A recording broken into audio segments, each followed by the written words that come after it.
ഉച്ചരിക്കാൻ ഭാഗ്യന്തരമാറാകട്ടെ. ഇതങ്ങിട്ട് മനസ്സിൽ പറഞ്ഞു പഠിക്കണം. ഇത് മനസ്സിൽ പറഞ്ഞു പഠിക്കുമ്പോഴേ നിനക്ക് അള്ളാഹ് തിരികത്തുള്ളൂ. എന്താ അള്ളാഹ് പറഞ്ഞേ? സൂറത്തു ത്വാഹ. വീട്ടിൽ പോയി ഇന്ന് ബഹുമാനിക്ക് മുമ്പ് ഇന്ന് നല്ല സന്തോഷമുണ്ട്. ഇന്ന് ഖിറാഅത്ത് ഓതിയ മനുഷ്യൻ, ഇതിന്റെ പേരെന്താണ്? ഇസ്മായിൽ. അൽഹംദുലില്ലാഹ്.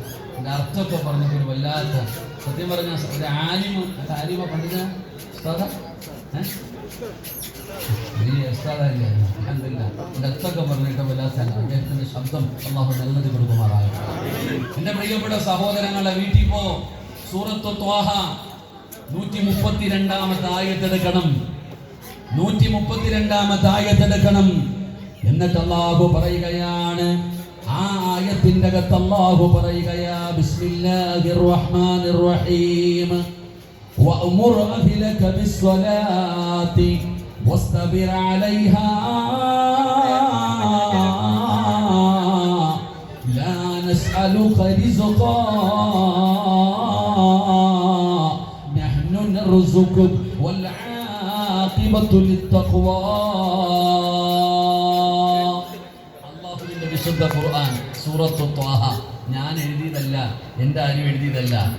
അള്ളാഹുവിന്റെ വിശുദ്ധമായ ഖുർആൻ സൂറത്തു ത്വാഹ അല്ലാഹ് പറയുകയാ, ഏ സഹോദര, മരിക്കുന്ന കാലം വരെ തിന്നാനുള്ള ഭക്ഷണം ഞാൻ തരും നിനക്ക്. അല്ലാഹ് പറഞ്ഞ പ്രയോഗം ലാ നസ്അലുക റിസ്ഖ. നീ അല്ലടാ റിസ്ഖ് ഉണ്ടാക്കുന്നവൻ, നീയല്ല ഭക്ഷണം ഉണ്ടാക്കുന്നവൻ, ഞാനാടാ റബ്ബ്. ഞാനാ നിന്നെ പടച്ച്, ഞാൻ തരാം മരിക്കുന്ന കാലം വരെ നിനക്ക് ഭക്ഷണം. അല്ലാഹു ഈമാൻ തരുമാറാകട്ടെ. ഉറക്കെ പറഞ്ഞ അല്ലാഹു ഈമാൻ തരുമാറാകട്ടെ. അല്ലാഹ് പറയുന്നു, ഞാൻ തരും നിനക്ക് ഭക്ഷണം. ജോലി ഉണ്ടെങ്കിലും ഇല്ലെങ്കിലും നിനക്ക് എന്തു സംഭവിച്ചാലും മരിക്കുന്ന കാലം വരെ തിന്നാനുള്ള ഭക്ഷണം ഞാൻ തരാം. ഞാനാ റാസിഖ്, ഞാനാ റബ്ബ്. അല്ലാഹു ഈമാൻ തരുമാറാകട്ടെ. എന്ത് ചെയ്യണം? 5 നേരം നിസ്കരിച്ചാൽ മാത്രം മതി. അല്ലാഹു ഈമാൻ തരുമാറാകട്ടെ. ഉറക്കെ പറ അല്ലാഹു ഈമാൻ തരുമാറാകട്ടെ. അല്ലാഹ് പറയുന്നു 5 നേരം ഹയ്യ അല സ്വലാ ഹയ്യ അലൽ ഫലാ. അല്ലാഹുവിന്റെ പള്ളിയിൽ നിന്ന് ബാങ്ക് വിളിക്കുമ്പോൾ 5 നേരം നിസ്കരിക്കുന്നവന് മരിക്കണ കാലം വരെ തിന്നാനുള്ള ഭക്ഷണം അല്ലാഹു കൊടുക്കുമെന്ന് അല്ലാഹുവിന്റെ വിശുദ്ധ ഖുർആൻ. അല്ലാഹു ഈമാൻ തരുമാറാകട്ടെ. അല്ലാഹു ഈമാൻ തരുമാറാകട്ടെ. ആര് തരും ഭക്ഷണം?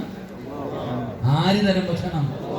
എടാ, കൊല്ലം ജില്ലയിൽ, കേരളത്തിലെ കൊല്ലം ജില്ലയിൽ പത്തനാപുരത്ത് കിടക്കുന്ന ഷാവുൽ ഹമീദിന്റെയും സാറാ ബീവിയുടെയും മകനായ സിറാജിന് ഇന്ന് ഉച്ചയ്ക്ക് എവിടായിരുന്നു ഭക്ഷണം? മുസ്തഫയുടെ വീട്ടിലല്ലായിരുന്നു അല്ലേ? ആരുടെ വീട്ടിലായിരുന്നു ഉച്ചയ്ക്ക് ഭക്ഷണം? മുഹമ്മദ് ആക്കാടെ വീട്ടിൽ. അല്ലാഹു ഈമാൻ തരുമാറാകട്ടെ. എവിടെ കിടന്ന് എനിക്ക് പത്തനാപുരത്ത് കിടന്ന സിറാജിന് ഇന്ന് മുഹമ്മദ് ആക്കാടെ വീട്ടിൽ റിസ്ക് എഴുതിയിരുന്നു. അല്ലാഹ് എവിടെ കിടന്നതാ ഞാൻ? അല്ലാഹു പറയുകയാ, മരിക്കുന്ന കാലം വരെ തിന്നാനുള്ള ഭക്ഷണം ഞാൻ തരാടാ സിറാജ്, നീ നിസ്കരിച്ചാ മതി. അല്ലാഹു ഈമാൻ തരുമാറാകട്ടെ. ഈ ഇരിക്കണ ഇത്രയും പേര് ഇവിടെ ഇരിക്കുന്നല്ലോ, ഏറ്റവും നല്ല ഭക്ഷണം കഴിക്കുന്നത് ആരാ? നിങ്ങൾ എത്ര പേര് ഇവിടെ ഇരിക്കുന്നല്ലോ. ഞാൻ ചോദിക്കുന്നു, ഈ ഇരിക്കുന്നതിൽ പണക്കാരനുണ്ട്, കോടീശ്വരന്മാരുണ്ട്, ഇല്ല, അള്ളാഹു ഒരുപാട് സമ്പത്ത് തന്നവരുണ്ട്, ജോലി കൂലി കിടക്കുന്നവരുണ്ട്. ഏറ്റവും നല്ല ഭക്ഷണം കഴിക്കുന്ന ആരാ? ആരോടോ നിങ്ങൾക്കറിയാം, നിങ്ങൾ പറയൽ ആരാ? ഉസ്താദന്മാര്. അല്ലാഹു ബർക്കത്ത് ചെയ്യുമാറാകട്ടെ. ഉറക്കപ്പുറം അല്ലാഹു ബർക്കത്ത് ചെയ്യുമാറാകട്ടെ. എന്നെ പറയട്ടെ, ഇരിക്കണ എല്ലാ കാശാരന്മാരല്ല. അല്ലാഹു ബർക്കത്ത് ചെയ്യുമാറാകട്ടെ. ഇവിടെ ഏറ്റവും നല്ല ഭക്ഷണം കഴിക്കണ ആരാ? നിങ്ങളെന്ത് ഇങ്ങനെ ഇരിക്കണേ? വെടികൊണ്ടത്